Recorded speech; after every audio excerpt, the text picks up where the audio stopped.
Bonsoir chers téléspectateurs, j'espère que vous allez bien. Bonsoir chers invités. Bienvenue sur notre émission tant aimée GSport TV.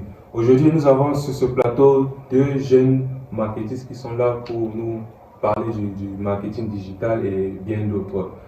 À ma gauche nous avons mademoiselle Cyril Mehebe. Bonsoir mademoiselle Cyril Mehebe. Bonsoir.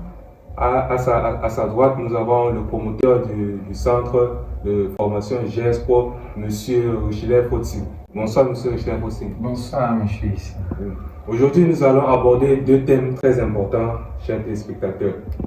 Donc, la première question va directement à mademoiselle Cyril Mehebe. Mademoiselle Cyril Mehebe, pouvez-vous nous dire, selon vous, quelles sont les erreurs les plus fréquentées que commettent les entreprises lorsqu'elles se lancent dans le marketing digital? Les erreurs les plus fréquentées que commettent les marketistes, nous avons l'absence des stratégies sur le marché, nous avons la mauvaise utilisation des réseaux sociaux, nous avons aussi le manque de cohérence sur le marché. Et je tiens aussi à dire aussi à certains marketistes qui nous regardent, ne négligez rien, parce que tout ce qui est petit sur le marché est essentiel. Et il faut toujours regarder le plan, il faut toujours aussi regarder la force du marché et aussi regarder les cohérences, les statistiques, car tout est important. Merci. Merci. Donc, on peut conclure en général que le marketing digital est vaste. Effectivement. Ok, merci pour cette réponse. Ma deuxième question va maintenant au promoteur du centre de formation GSport, monsieur Richelieu Foti. Monsieur Richelieu Foti, avec l'évolution des réseaux sociaux, quelle stratégie conseillez-vous aujourd'hui pour qu'une marque se démarque en ligne? Merci beaucoup pour cette très belle question. Avec l'évolution des réseaux sociaux, il y a plusieurs stratégies, mais il y a les plus meilleures stratégies pour que les marques se développent en ligne.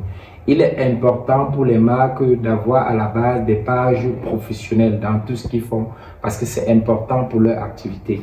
Il faut déjà créer une communauté qui adhère à cette marque.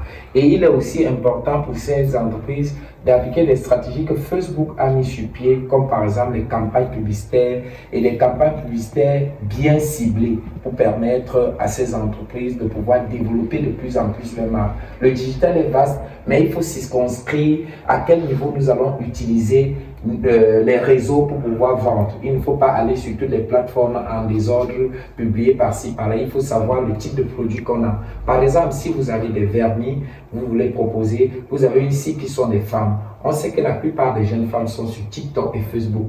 Inutile d'aller sur YouTube proposer des vernis. Donc, il faut avoir une stratégie sur des types de réseaux en fonction du produit qu'on a. C'est la première des choses.